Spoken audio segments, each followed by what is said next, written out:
Bonjour à tous, alors aujourd'hui je suis accompagné de Sébastien Hubert qui est fondateur de UTech. That's when I decided to hack you. Whoever's in control of the exit nodes is also in control of the traffic, which makes me... Bonjour Sébastien. Bonjour à tous. Et aujourd'hui on va parler d'un truc un petit peu, j'ai envie de dire, de côté par rapport à notre activité principale, parce que nous faisons du développement.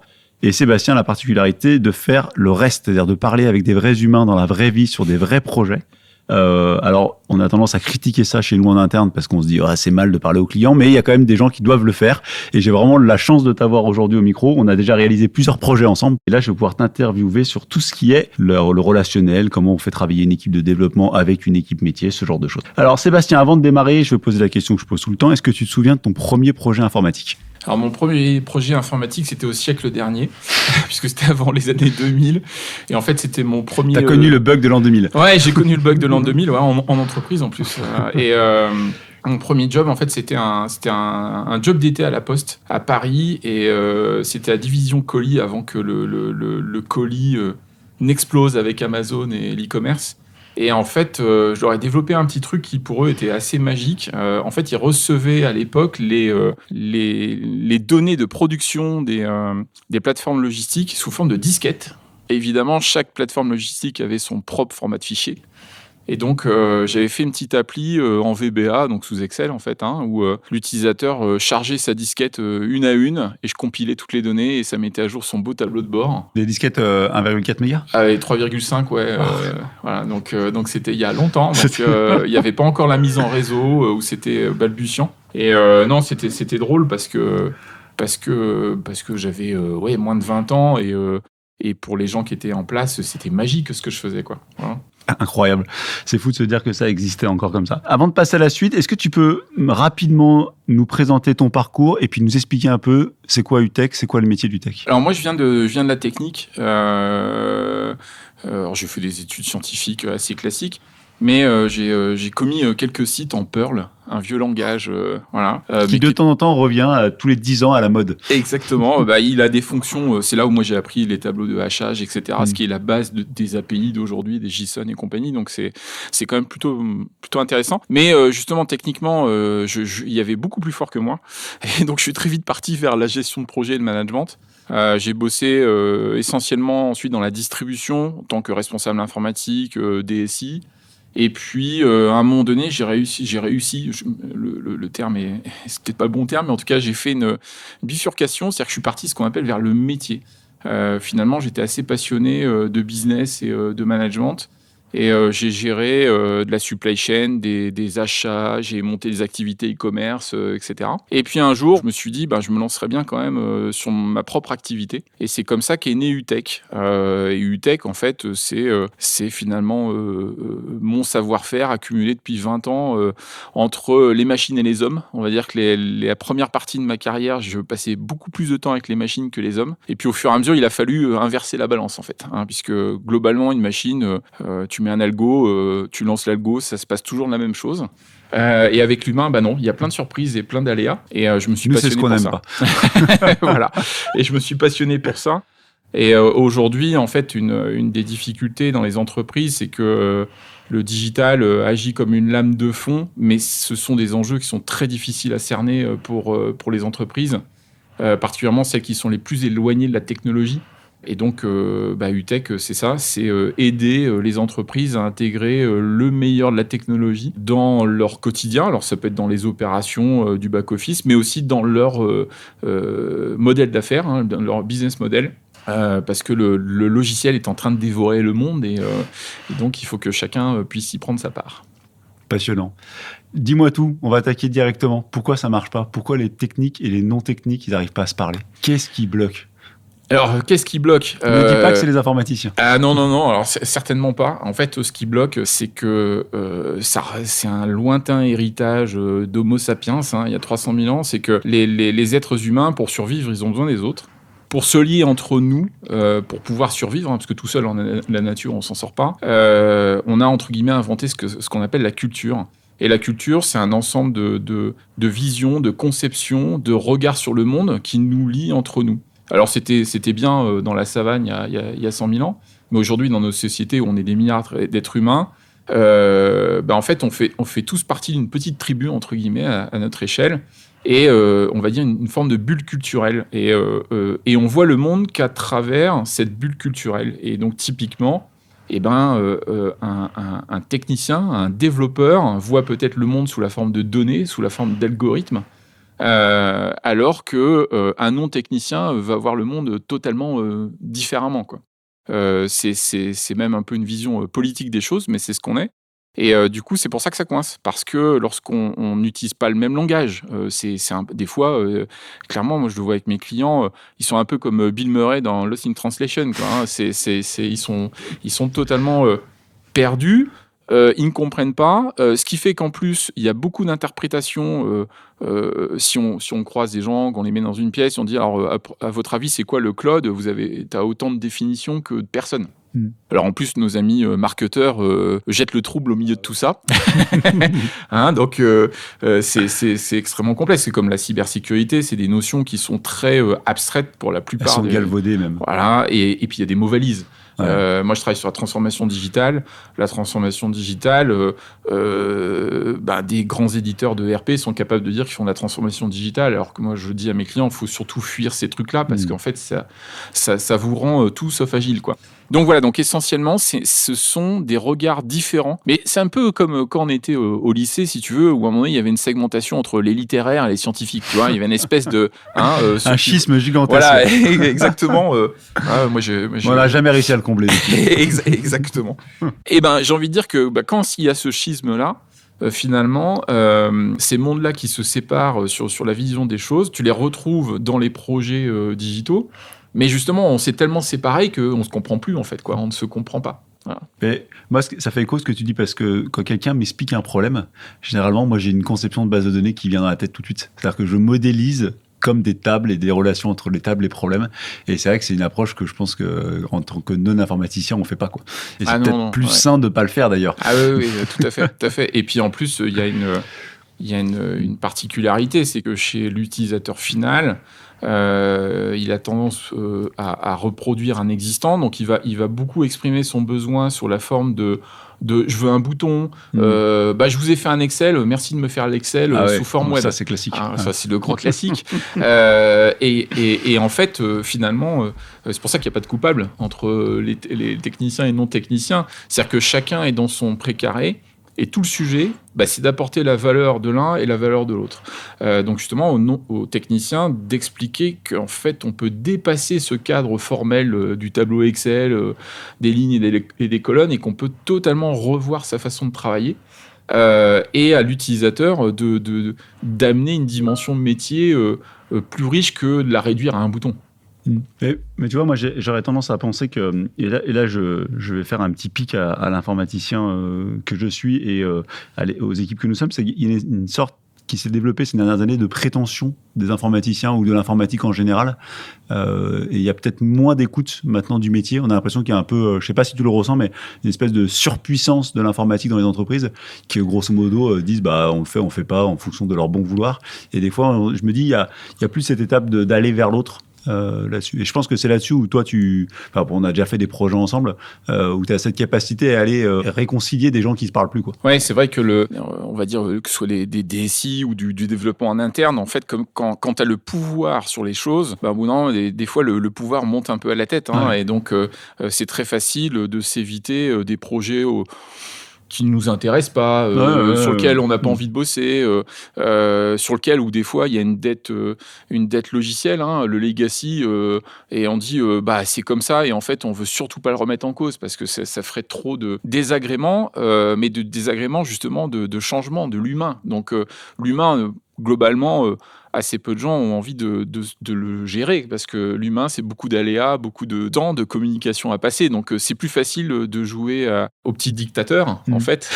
Et en informatique, on a cette tendance-là, c'est-à-dire qu'en fait, on impose un logiciel, et comme dans un logiciel, il y a peu de manières... Enfin, il est pensé pour être utilisé d'une certaine manière, on ne peut pas dévier. Et c'est vrai que pour le coup, l'humain, il est forcé de s'adapter, quoi. Oui, il est forcé de s'adapter, et c'est en ça où il faut faire très attention. Et aujourd'hui, j'en ai fait mon activité. Donc, c'est vraiment de pouvoir créer ce côté vie ma vie de part et d'autre. En fait, il n'y en a pas un qui doit prendre le pas sur l'autre. Et ça, c'est le plus dur parce que nous, et c'est vrai que dans la segmentation du travail telle qu'elle est faite aujourd'hui, en tant qu'informaticien, on rencontre peu les clients. Très peu, ou en tout cas, les clients, oui, mais peu les utilisateurs finaux. Et toi, comment tu fonctionnes? C'est-à-dire, tu vas vraiment faire des interviews sur le terrain, c'est quoi la bonne pratique? Oui, la bonne pratique, c'est ça, c'est perdre du temps pour en gagner. Vas-y, comment on peut faire pour améliorer ça alors? Souvent, mes clients ont un peu de mal avec ça, mais je démarre par plusieurs journées, ce que j'appelle en immersion. C'est-à-dire, j'ai un client dans les travaux publics, c'est littéralement mettre les chaussures de sécurité et le casque et d'aller sur les chantiers. Et on a fait un projet ensemble et je peux vous garantir qu'il l'a fait. Ouais, c'est vrai, c'est du vrai, c'est du concret. Et en fait, pourquoi il faut faire ça? Parce que on a tendance en fait à faire des raccourcis. On a tous ce qu'on appelle aujourd'hui ce qu'on appelle les biais cognitifs. En fait, c'est des raccourcis de l'esprit. On a tous tendance à plaquer notre façon de voir les choses à un contexte, à penser pour l'autre. Donc, il faut démarrer par s'immerger dans le métier du client. Alors, des fois, c'est pas forcément très agréable au sens que c'est, comme on dit, sortir de sa zone de confort. C'est-à-dire que quand on a l'habitude derrière d'être un écran toute la journée, tout d'un coup, partir à la rencontre des gens sur un terrain qu'on ne connaît pas, c'est rendez-vous en terrain inconnu, entre guillemets. Et puis on a l'impression de perdre son temps. Et on a l'impression de perdre son temps. Et on se dit, mais moi je sais. Comme tu disais, c'est vrai que dans les développements, on a tendance tout de suite à voir le modèle de données, à voir la conception, à parler tout de suite tuyauterie. Et en fait, voir les gens, il y a deux aspects. C'est que, ça te permet véritablement d'être au contact de la vraie vie. Donc d'éviter, donc typiquement dans les travaux publics, les premiers temps on regardait si quand tu es au milieu d'une départementale, je sais pas où, est-ce que la 4G passe? C'est tout bête, mais dans la conception, on va éviter de faire des écrans trop lourds à charger avec de multiples demandes au serveur s'il n'y a pas de connexion. Et puis le deuxième axe en fait, c'est que le fait d'avoir été sur le terrain, lorsque le produit arrive sur le terrain, les utilisateurs disent « Ah mais moi, on est venu me voir, on m'a posé des questions et je retrouve en fait ce que j'avais raconté dans le produit. » Parce qu'il y a rien de pire que, entre guillemets, Paris qui a décidé pour la province, sans aller sur le terrain. Le service informatique à Paris a dit que vous devriez travailler comme ça, les gars. Voilà. Et en fait, et même s'il y a des bonnes volontés sur le terrain, il y a des gens qui sont très demandeurs de nouveaux outils. Mais le fait d'avoir montré sa tête, d'avoir raconté une histoire, et tu l'as dit tout à l'heure, que cette histoire s'avère être vraie, en disant, mais les gars, oui, je suis là pour vous faciliter la vie, et c'est comme ça que ça marche, et c'est comme ça que donc c'est pour ça que c'est vraiment une notion de perdre du temps pour en gagner. Moi, là où je suis d'accord avec toi et je pousse fort à ce que tu dis, c'est souvent je dis aux gars, et puis je le constate, nous on n'utilise pas les logiciels qu'on développe. En fait, ça paraît dingue, mais en tant qu'informaticien dans une vie, moi j'ai peut-être développé 50, 60, 70 applications, et en fait j'en ai utilisé aucune. En tout cas, aucune autre que la phase de test. Et c'est vrai que du coup, on a tendance à penser que ce qu'on fait, c'est bien, mais en fait, comme on l'utilise pas, peut-être que les rares fois où j'ai dû utiliser une application, je me suis dit, mais c'est mal pensé quand même. Ça n'a pas été efficace, quoi. Alors que effectivement, les gens qui l'utilisent, comme tu dis, qui sont sur le terrain, eux, ils ont une vision du monde qui est complètement différente. Ah oui, et puis c'est là où il y a de l'intelligence métier, c'est qu'ils sont capables justement au détour d'une phrase, si on écoute bien attentivement, il y a la fonction, le petit bouton à tel endroit qui va sauver tout le monde, parce que c'est ça en fait. Le truc, c'est que le jour où tu mets en prod cette petite fonction qui, peut-être d'un point de vue technique, ne souvent vaut pas ça vaut grand-chose, rien. Ouais, ça vaut rien. Mais pour l'utilisateur, ça vaut tout. La confiance est gagnée sur le long terme. Donc, il va être prêt même à changer peut-être sa façon de travailler si tu lui proposes des nouveautés. Concrètement, nous, aujourd'hui, quand on travaille, on n'a quasiment jamais d'expression de besoin ou des expressions de besoin qui sont de piètre qualité. Comment tu bosses, toi, pour arriver à faire des expressions de besoin? Comment tu les fais accoucher, si je puis dire, de quelque chose de cohérent et qui soit informatisable? Alors justement, c'est tout le sujet, c'est de se rendre compte aussi... Parce que la méthode agile ne veut pas dire ne pas réfléchir. Oui, non, l'agilité, c'est une attitude, mais c'est cette attitude, c'est faisons fonctionner nos cerveaux. Justement, l'idée, c'est de mettre en commun l'intelligence des cerveaux de chacun. Et il y a une technique, un ensemble de techniques qui s'appelle le design thinking, qui marche très bien pour ça. Toi, c'est ce que tu utilises? Ouais, c'est ce que j'utilise parce que ça promeut l'empathie Donc, c'est-à-dire la capacité à se mettre à la place de l'autre et l'intelligence collective. Alors, c'est une boîte à outils, il y a plein de toolkits, c'est comme l'agilité d'ailleurs, hein, c'est un ensemble, voilà, et on peut aller piocher. Mais justement, il y a une technique que je fais au démarrage de l'expression des besoins des clients, c'est que on rentre tout de suite dans le vif du sujet et je leur dis, bon, est-ce que vous avez une idée ? Allez, vous avez 5 minutes et vous me notez une idée sur un post-it. Et pourquoi je fais ça ? Parce qu'en fait, ça libère leur cerveau. Ils ont dit leur idée, parce que en fait, les clients, quand ils rentrent dans la pièce, ils ont déjà des idées. Ouais, bien sûr. Donc le fait de les faire s'exprimer tout de suite, on le met sur le post-it, ça incarne l'idée et on la met de côté. Et moi, je me débarrasse en fait dans leur cerveau de cette idée. Elle est mise de côté. Et généralement, à la fin de la journée, on reprend les idées et là, on voit que en fait, le besoin était mal exprimé. Parce qu'en fait, il y a des confusions. Souvent, le besoin, en fait, on nous parle d'outils. En fait, le besoin est traduit par je veux un bouton. Non, mais en fait, c'est quoi que tu veux faire ? Ou souvent, moi, ce qui me flingue, je sais pas si t'as ça, c'est on veut améliorer un pouillème de ce qui existait déjà, les irritants d'avant, mais en fait, on repense pas du tout le truc suffisamment large. Exactement. Et en fait, ce qui est intéressant dans le design thinking, c'est qu'à un moment donné, tu peux étudier le besoin du client sous la forme de son parcours. Moi, j'aime bien ça en disant, bon, le matin, vous arrivez au café, vous faites quoi ? Alors souvent, ça surprend les utilisateurs parce qu'en fait, eux, ils sont déjà sur leur machine, ils veulent déjà cliquer dans tous les sens. Non, c'est à ce moment-là, on fait quoi ? Et on remonte cette chaîne-là. Ça, c'est l'avantage d'avoir bossé en distribution, parce qu'en distribution, quand tu réfléchis à comment mettre en pratique, par exemple, du click and collect, on est obligé de repenser l'expérience utilisateur du début jusqu'à la fin. Et donc, de comprendre comment ça va se passer entre son smartphone, l'arrivée en magasin, le paiement, etc.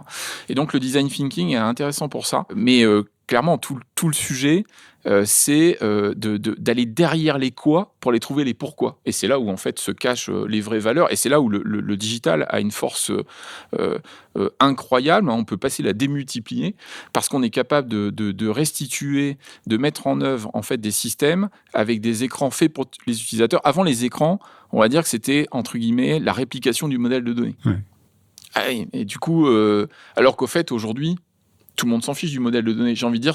Non, on s'en fiche pas. Alors, c'est structurant pour l'avenir. Je précise, le modèle de données, c'est bon pour le back-office, l'envers du décor. Voilà. Mais finalement, le client final, à savoir quelles sont les tables... c'est d'ailleurs, tu vois dans des entreprises, les gens parlent par code de page SAP. Ouais. C'est quand même incroyable. C'est-à-dire que leur vision SAP du métier a réussi à imposer une codification des pages. Ouais. Je vais caricaturer, mais c'est comme connaître le code de la salade que tu passes à la caisse, quoi. Ouais, donc c'est un non-sens. Voilà. C'est un non-sens. Comment tu fais concrètement pour fluidifier les échanges entre les personnes, parce que c'est pas le plus simple? On a beaucoup parlé de métier, mais j'aimerais bien aussi t'entendre sur comment tu discutes avec des informaticiens. Alors, discuter avec les informaticiens, c'est l'erreur que je ne fais plus, que j'essaye de ne pas faire. C'est moi aussi de sauter sur la solution. Ouais. Finalement, très souvent, j'essaye de traduire le besoin quand même, de me mettre dans les baskets du développeur, en disant, mais si, il y a une table, il y a un champ, il y a telle page, etc. Mais finalement, je me suis rendu compte à l'usage que parfois mon imprécision générer des questions côté développeur et du coup m'obliger moi à reformuler le besoin et à le revoir. Finalement, parfois quand on est imprécis des deux côtés, c'est pas plus mal, parce que quand on est trop précis, on saute sur la solution et à la fin t'as un produit qui est plein de boutons dans tous les sens, mais personne ne les a remis en cause. C'est-à-dire que même le développeur il dit pas mais attends, pourquoi tu voulais ça, quoi. En fait, pour fluidifier les échanges, moi il y a quelque chose qui m'est resté de la distribution, c'est ce qu'on appelle la symétrie des attentions. C'est-à-dire que lorsque tu formes des gens à la vente, tu leur dis, si vous dites bonjour et que vous souriez, en fait, naturellement, le client, il va vous dire bonjour, il risque de vous sourire. Alors, il y a des fois, c'est un peu plus compliqué, surtout s'il y a des relations commerciales tendues, mais c'est un peu pareil entre les techniciens et les non-techniciens. C'est-à-dire que s'il y a un esprit où on se fait confiance, on peut poser des questions, même idiotes. Est-ce que tu es sûr, sans que l'autre le vive comme un déchirement, une agression, genre mais pourquoi il remet en cause mon travail? Normalement, ça se passe très bien. Et en fait, c'est ce qu'on appelle l'empathie. Alors l'empathie, c'est pas le côté mièvre, sucré. Pareil, ça fait partie des mots valises de l'entreprise aujourd'hui. Voilà. Mais en fait, l'empathie, c'est et la bienveillance. Voilà, on y vient. En fait, l'empathie, c'est une fonction très simple de notre cerveau. On apprend en imitant l'autre. Donc, quand on imite, en fait, on se met à la place de l'autre, quoi. Donc, c'est ça l'empathie, c'est être capable de dire, mais tiens, en fait, moi, je ressens un truc, mais il a pas l'air de ressentir la même chose que moi. Donc, c'est pour ça que l'idéal, c'est d'arriver quand même à sortir. C'est pas évident pour les entreprises à sortir de cette posture client-fournisseur. Le pire, c'est ça. C'est que si le partenaire technique, et tu as vu, je viens d'utiliser le mot partenaire, justement, il doit être partenaire. Mais si c'est un fournisseur technique, le client, il est en mode, et des fois, puis c'est sous l'angle de toute façon, j'ai pas le temps, c'est j'ordonne, il exécute. Et il n'y a rien de pire pour les projets. Puisque. Parce qu'on va dans le mur, l'équipe de dev, elle le sait, mais elle n'ose pas le dire. Ah oui. Et c'est pour ça qu'il faut avoir quand même cette notion de confiance et d'avoir des patrons. Qui mettent en valeur les gens qui osent dire chef, je crois qu'on va dans le mur. Voilà. Et moi, il y a souvent un truc qui me frappe, c'est nos clients sont souvent plus âgés que les développeurs. C'est une évidence de le dire, mais je trouve que ça induit dans le comportement du développeur une certaine crainte de parler. Et pour la personne qui est plus âgée, une espèce d'autorité qui n'est pas forcément totalement justifiée. Est-ce que tu aurais des conseils à nous donner pour essayer de lisser un peu cette friction qui est aussi due à l'âge? Surtout qu'en plus, le métier, généralement, il a la capacité oratoire, c'est-à-dire qu'il a une capacité beaucoup plus d'aisance à l'oral vis-à-vis de l'équipe de développement qui sont un peu plus timides et timorés. Et souvent, généralement, ils se font imposer des choses par le client qui sont pas pour le bien du client, mais ils n'ont pas cette capacité à déjuger ça. Qu'est-ce que tu pourrais leur donner comme conseil? Ouais, alors je sais pas si c'est une affaire de génération, mais c'est évident. Alors clairement, je vois, c'est que dans les entreprises, celui qui est à la tête du projet, il y a quand même une volonté pour lui de marquer l'entreprise de son projet. Donc il y a une espèce de, par exemple, je n'aime pas l'acronyme Product Owner en anglais parce qu'il dit tu es propriétaire du produit. Et ça réduit vachement la fonction propriétaire. Donc, en fait, ça n'appartient qu'à toi. T'as droit de vie et de mort sur le produit. C'est assez...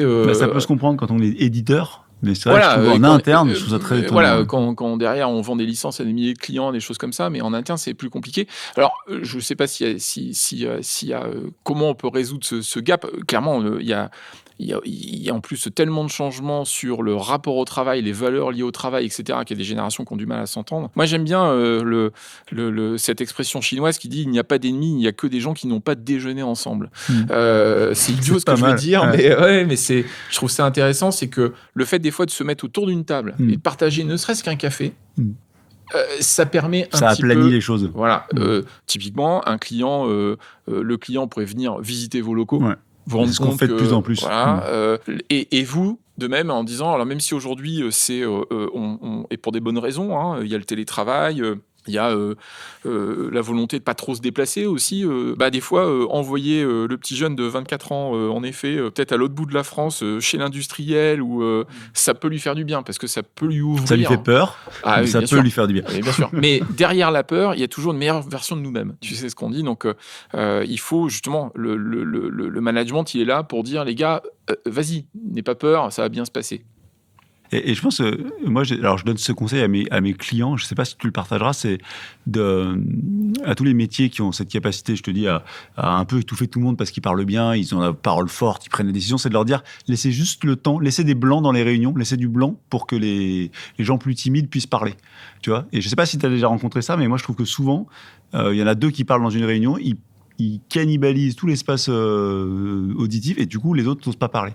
Et ça, je pense que c'est vraiment le pire du pire qui puisse arriver, quoi. Surtout quand on parle de partenariat et tout ça, quoi. C'est pour ça que des fois on revient à des choses très très basiques qu'on apprend dans les écoles primaires, c'est-à-dire le bâton de parole, en fait. C'est-à-dire qu'en fait, quand tu fais ça des fois? Ouais, ça m'est déjà arrivé, parce que en fait, en effet, il y a des introvertis, et des extravertis.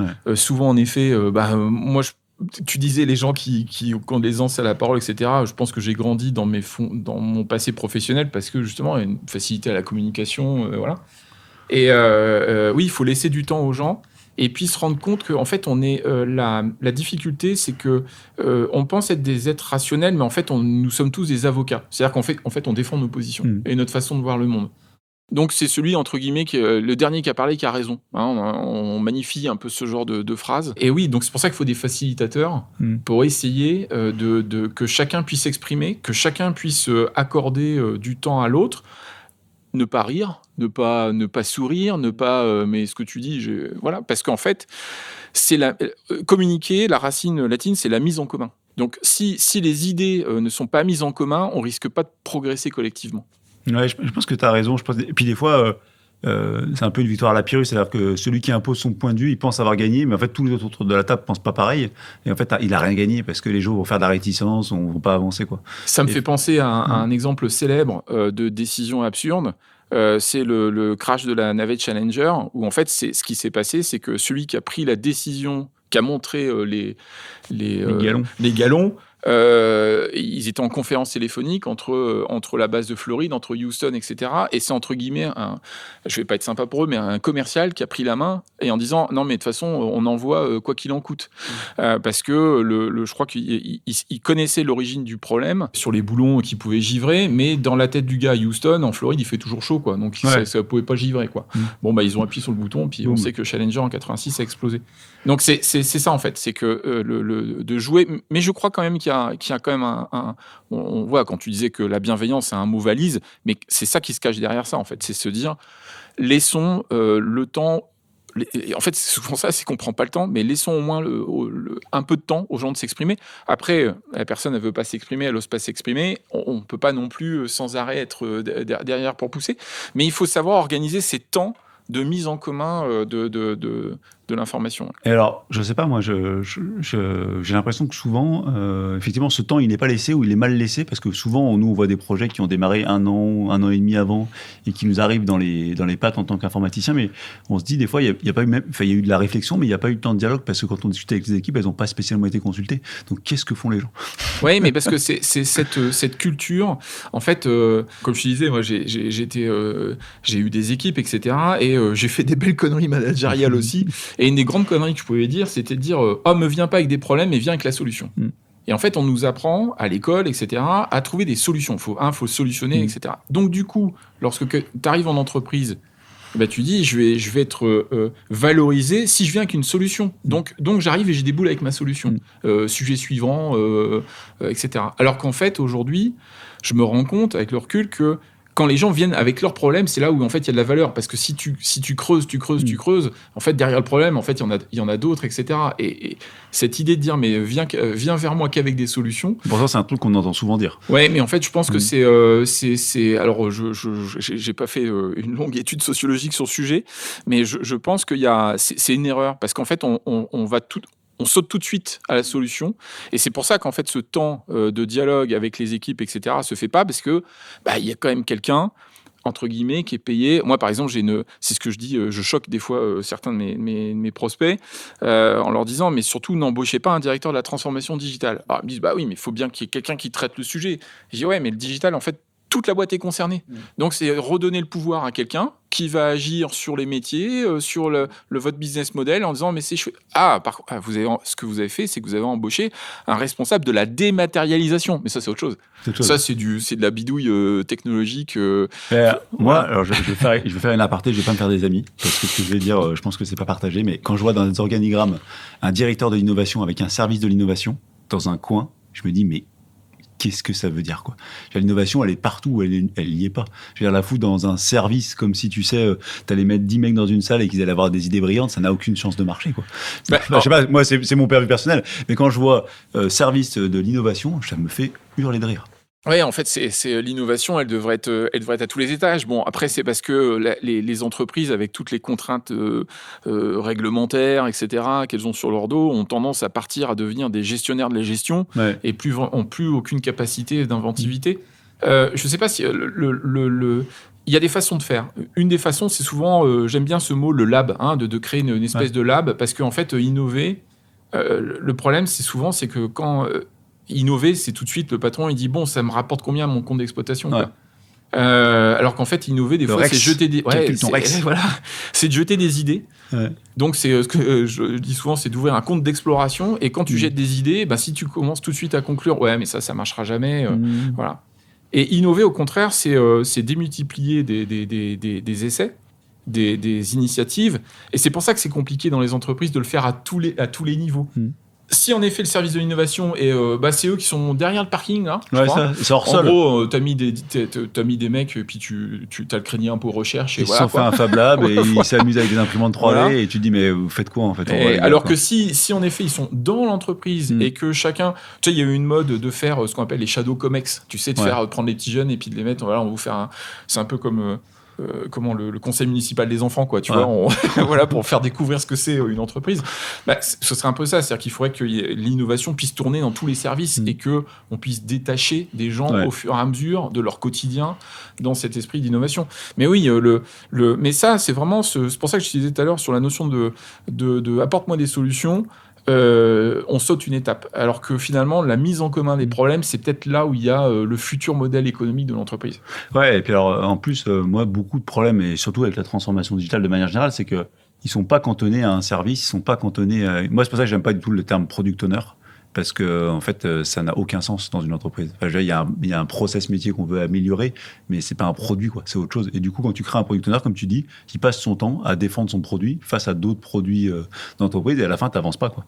Donc, bon, c'est pas mon point ici, mais moi, il y a un truc que je pense qu'il devrait être fait, c'est qu'il faut réinformatiser les équipes. C'est-à-dire qu'il faut arrêter de vouloir faire un service informatique omniscient et omnipotent qui supervise tout le monde. Je ne sais pas si tu partages ce constat, mais moi, je serais plus dans une approche de dire on a besoin d'un service informatique. Je ne dis pas ça, avec des gens qui sont capables de faire l'équipe de développement, tout ça. Mais on a besoin aussi d'informaticiens dans les équipes proches du terrain, parce que c'est là où, en fait, ça se passe. Oui, c'est exactement ça. Il y a dans des très grandes organisations, ils avaient pris un peu ce choix-là avec des chefs de projet métiers Ouais. qui étaient directement intégrés avec des doubles rattachements hiérarchiques pour éviter que les budgets soient tirés en fonction d'un tel.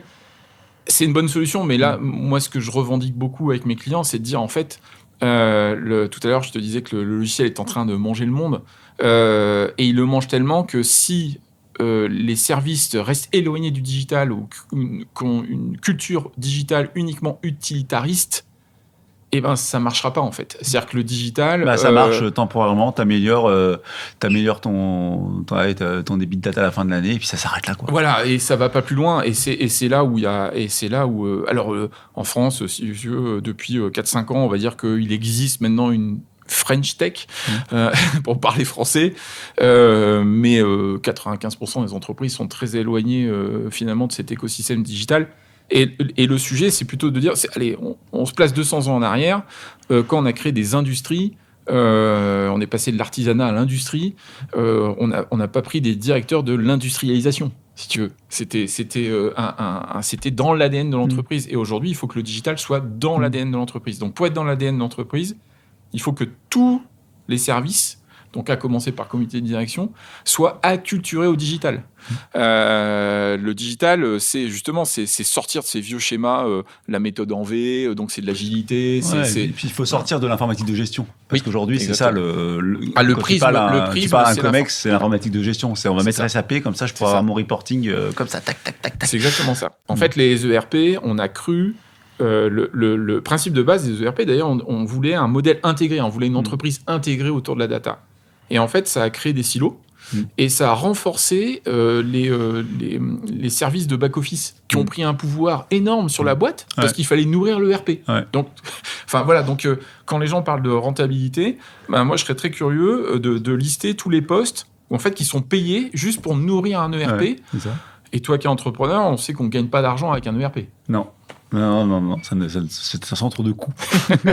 Mais pour les entreprises, comme tu dis, il y a des batteries entières de gens qui sont là pour alimenter la machine, quoi, pour rentrer des formulaires, des process, des trucs, alors qui n'ont pas de valeur pour l'entreprise du tout. Exactement, et en fait, c'est d'ailleurs un des freins à la digitalisation, puisque il y a quand même des gens, quand moi je les rencontre, ils vont dire, mais je vais faire quoi après ? Parce que finalement, tu as une armée de gens derrière des écrans qui passent leur temps à faire des copier-coller, Excel, du CSV... qui alimente une machine pour que des contrôleurs de gestion qui se basent sur des données plus ou moins vraies fassent des analyses plus ou moins vraies pour des gens qui les écoutent plus ou moins pas. Qui arrivent souvent très en retard, Ouais, c'est souvent des constats. C'est vrai qu'on a une espèce de... Qui ça, des constats sur les... Ouais. On pense que dans la donnée, là aussi, ça fait partie des mots valises, que dans la donnée se cacherait quelque chose d'extraordinaire, qu'on peut reproduire le futur en lisant le passé. Il y a des choses superbes sur la donnée pour suivre sa performance, objectiver, etc. Moi, la phrase qui m'énerve, c'est il y a du pétrole dans vos données. Ouais, alors voilà, ouais, tu sais, c'est toujours. Là aussi, on va se mettre un peu le monde ado, mais. Non, mais c'est clair. Voilà, sur le big data, tu peux. Moi, je suis Mais c'est comme. On le dit souvent, dans la ruée vers l'or, ceux qui ont gagné de l'argent, c'est ceux qui ont fourni les pelles aux chercheurs d'or. Ouais. Donc aujourd'hui, oui, il y a toute une industrie qui a tout intérêt à dire équipez-vous, rééquipez-vous. Mais il y a des choses à faire. Bien sûr qu'il y a des choses à faire. Bien sûr, on dit pas le contraire, mais moi, ce qui m'agace, tu sais, sur le sujet du big data, et je le dis, et je me fais pas des amis là-dessus, c'est que j'ai un de mes clients qui m'a dit un jour shit in, shit out, et grosso modo, ça veut dire quoi ? Ça veut dire que si tu mets des données pourries dans ton système, tu pourras faire toutes les analyses magiques du monde, ça sera pourri. Et pourquoi il y a des données pourries dans un système informatique ? Parce que tu obliges des milliers de gars de ton entreprise à saisir des données sans valeur ajoutée en bas de l'échelle du truc, et qu'en fait, sur le process opérationnel, ça n'apporte pas de valeur. Ça n'a pas de valeur. Et du coup, essayer d'analyser ces données, c'est une perte de temps, mais fantastique. Il faudrait mieux, et c'est pour ça qu'on s'entend bien, c'est travailler à faire des logiciels qui soient efficaces pour les gens qui les utilisent au quotidien dans l'opérationnel. Mais ça, ça me touche particulièrement ce que tu dis, parce que je pense que la vraie fonction politique, on va dire, du digital, c'est de libérer les gens. Tu parlais de notre collaboration sur les travaux publics. Le gros problème dans ces mondes de technique, où il y a de la forte technicité, c'est par exemple dans le monde du nucléaire, c'est que généralement, celui qui est bon techniquement, on le nomme chef. Et tout d'un coup, il se retrouve avec de la paperasserie et plein de choses à remplir dans tous les sens. Mais en plus, on fait ça sous Excel. Donc en plus, tu prends un gars qui n'a jamais vu de l'informatique, on le balance là-dessus, et on lui dit « Ah, et puis je t'ai envoyé 3 jours en formation Excel. Au bout de 2 heures, il est perdu parce qu'en face, on lui dit... Voilà, il ne voit pas son intérêt. On fait les choses si on voit son intérêt. Et c'est là le succès pour moi du digital, c'est notamment sur le terrain. Parce que tu peux donner des outils qui sont dans le contexte du gars sur le terrain, et il va passer 5 minutes par jour et terminer, quoi. Et il passe à autre chose. Ouais, mais ce que tu dis, ça peut être vrai que si l'entreprise ne crée pas un logiciel pour avoir des données. Parce que moi, ce que je constate très souvent, c'est qu'on crée un logiciel et la première chose qu'on me dit, c'est parce que j'aimerais pouvoir monitorer, j'aimerais pouvoir suivre ça, ou j'aimerais pouvoir analyser ça. Et du coup, tu crées un logiciel et quand tu prends ces 3 contraintes de base, tu vas faire un truc où tu fais de la saisie en bas pour avoir ton monitoring. Et c'est pas du tout pensé par... on vient rarement nous dire, écoute, tu vois l'opérationnel en bas là, il faudrait que tu lui fasses un logiciel pour l'aider, lui. Pas moi en tant que dirigeant, mais lui, tu vas l'aider dans son terrain. Et ça, c'est une phrase que tu entends très peu. Ouais, très peu. Très peu, parce qu'on crée un logiciel pour créer des données. Alors ça. qu'en fait, à la base, un logiciel, c'est fait pour aider le mec qui est dans sa vraie tâche, quoi. Ouais, ça, c'est un vrai travers, quoi.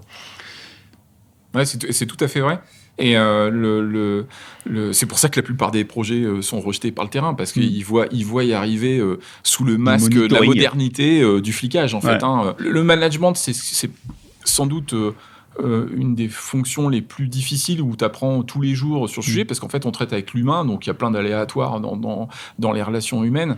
Et donc, c'est très tentant de dire « Ah, ils suivent pas le process ». Allez, on leur met un truc là, et puis tu vas me remonter la donnée GPS, le truc, le machin, et puis on va commencer à sortir des données. Tout ça pour que si tu avais juste interrogé la personne, elle peut t'expliquer le matin pourquoi elle attend avec son camion pendant des heures avant de partir, quoi. Donc voilà. Et les données ne nous montreront pas le réel de ça. Les données, elles montreront ce que tu as monitoré, mais elles ne montreront pas le quotidien du gars, quoi. Et le problème, c'est que tu te crées, moi je vois beaucoup dans les services d'entreprise, la data, les machins, ils se créent une abstraction de ce que fait leur entreprise, mais c'est pas du tout ce que fait l'entreprise. Comme tu dis, tu demandes à Marcel à la machine à café ce qu'il fait, il va t'expliquer son vrai problème, quoi. Et c'est pas de saisir des données dans un logiciel qui va l'aider, quoi. Et ce qui fait que du coup, le fossé s'élargit de plus en plus. Ouais, le fossé s'élargit. On dérive. Moi, j'avais envie de te poser la question. Alors, tu travailles beaucoup en agilité, on va pas évidemment, on critique pas toujours tout avec Sébastien. La question, c'est est-ce que tu peux nous donner quelques travers de l'agilité ? Alors, moi, j'en aurais des milliers, hein, mais les tiens, ce que tu ressens et comment on peut un peu les corriger. L'agilité, j'ai envie de dire, on devrait garder que le manifeste de départ, et puis jeter tout le reste. C'est-à-dire que non, mais alors après, je vais caricaturer, mais moi quand on me parle de Scrum Master, je vois le maître du jeu dans Donjons et Dragons, quoi. Donc ça me paraît toujours un peu surprenant. Non, ce qui est la grande difficulté, c'est que on va dire même l'agilité aux fondamentaux, c'est beaucoup d'autonomie. C'est beaucoup il y a une espèce d'humilité en fait, de dire en fait on sait pas tout, on sait pas sur quoi on va tomber, Et dans l'informatique, à tout moment, en fait, on peut arriver sur un petit bug, sur quelque chose qui va nous éloigner de ce qu'on voulait faire. Et le problème, c'est que l'entreprise, ce monde plein d'incertitudes, elle n'aime pas. Donc, on a créé des méthodes dites agiles. Donc, on a fait de la méthodologie. On fait passer des gens avec des diplômes sur ce sujet-là, tout ça. Je ne les mets pas en cause parce que c'est important d'avoir des abacs, des façons de voir le monde, etc. Mais la grosse difficulté, elle est là. Par exemple, moi, le sprint, si le sprint, en fin de sprint, c'est pour contrôler ce que le gars a réalisé, on revient à l'ancienne méthode de j'ordonne et j'exécute. Alors que ce qui est dans le sprint, c'est plutôt, moi, ce que j'aime dans le sprint, c'est on partage ce qu'on a découvert. Au fait, les gars, regarde, etc. Et surtout, c'est que ça met en avant quoi ? C'est que un développeur, oui, il a besoin d'être tranquille un peu dans sa bulle technique pendant quelques jours, quoi. Et que si on est derrière son dos en disant alors ça sortira jamais, quoi. Donc voilà, essentiellement, l'agilité, c'est dès qu'on met une méthode en place, et tu l'as dit tout à l'heure avec ton regard sur les données, ça nous coupe de la réalité, en fait. Et à la fin, on fait plus que de la méthode. On fait de la méthode. Et tu remets une chart. Et tu remets une couche de management. Agile, après on se fait une daily. Après on se fait. Donc t'as un développeur, mais t'as 3 couches de management au-dessus. C'est ça. Et là, on retourne. Ce qui est fou, c'est que la nature a horreur du vide parce qu'on recommence exactement ce qu'on détestait dans les trucs. Exactement. C'est ça, m'en fout. Exactement. Donc moi j'aime bien utiliser en disant cette image de l'agilité, c'est l'aigle. Et l'aigle, si tu veux, il vole pas, hein, il plane en fait. Hein, il cherche les courants d'air ascensionnels, etc. C'est ça l'agilité.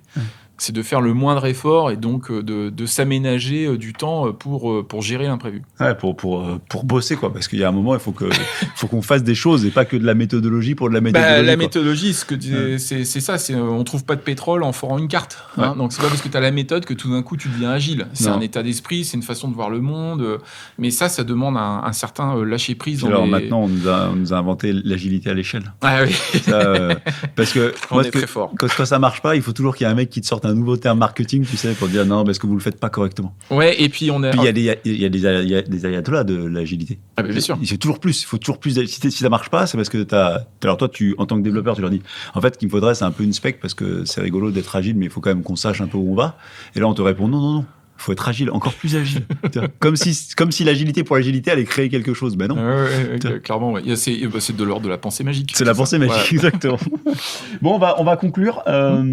Parce qu'on pourrait continuer pendant des heures, mais je vais conclure sur la question que je pose tout le temps et que j'aime poser parce que j'interroge que des personnes qui sont un peu amoureux de ce métier d'une manière ou d'une autre. Est-ce que tu as encore quelque chose qui te fait rêver en informatique ? Alors ça peut être de la technologie, ça peut être du management, ça peut être un rêve de projet, ça peut être quelque chose qui te fait encore rêver.